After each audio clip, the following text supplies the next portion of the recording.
नमस्कार,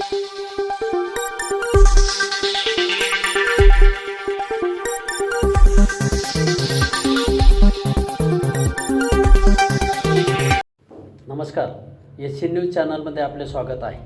बडोदा शहरामध्ये आज दिवसभरात झालेल्या वेगवेगळ्या अपघातांमध्ये 3 ज्येष्ठ नागरिकांना जीव गमवावा लागल्याने बडोदा शहरामध्ये हळहळ व्यक्त होत आहे।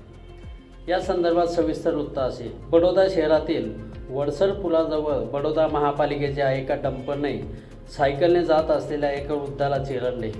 या अपघाताचे CCTV फुटेज समोर आलेले आहे। अपघातानंतर संबंधित महापालिकेच्या डंपरचा चालक घटनास्थळावरून पळून गेला। या संदर्भात प्रत्यक्षदर्शींनी पोलिसांना ही माहिती दिली। दुसरी घटना बडोद्याच्या विमानतळ सर्कलजवळ घडली। एका आयसर ट्रकने कार आणि 2 दुचाकींना धडक दिली।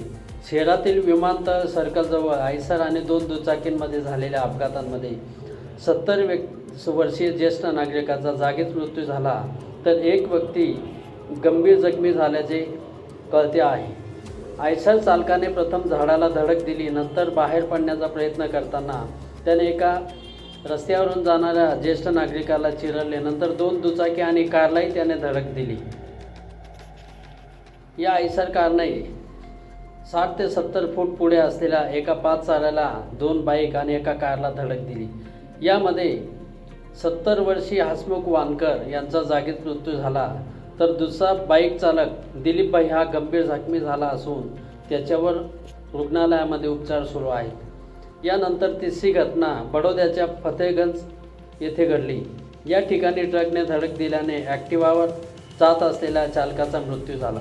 शहरातील छानी फतेहगंज परिसरामध्ये ॲक्टिवा चालक आणि ट्रकमध्ये अपघात झाला। ट्रक चालकाने धडक दिल्याने 60 वर्षीय राजू परमार हे जागीच मृत्युमुखी पडले। ट्रकचा टायर ॲक्टिवा चालकावरून फिरला। अपघातानंतर लोकांची या ठिकाणी मोठी गर्दी झाली होती। या ठिकाणी रक्ताचा सडाच पडलेला होता। घटना पाहून अनेकांना हळहळ व्यक्त करण्याशिवाय पर्याय नव्हता। या घटनेनंतर ट्रक चालक संबंधित जागेवरून पळून गेला। पोलिसांनी त्याचा शोध घेण्याचा प्रयत्न केला। त्यानंतर फरारी ट्रक चालकासाठी पोलिसांनी पथकही तयार केली। ह्या घटनेनंतर संबंधित मृत असलेला राजू परमार यांचा मृतदेह रुग्णालयामध्ये शवविच्छेदनासाठी पाठवण्यात आला। एकाच दिवसामध्ये वेगवेगळ्या घटनांमध्ये 3 ज्येष्ठ नागरिकांना जीव गमवावा लागल्याने बडोदा शहरामध्ये हळहळ व्यक्त होत आहे। SC न्यूजसाठी प्रतिनिधी बडोदा। धन्यवाद।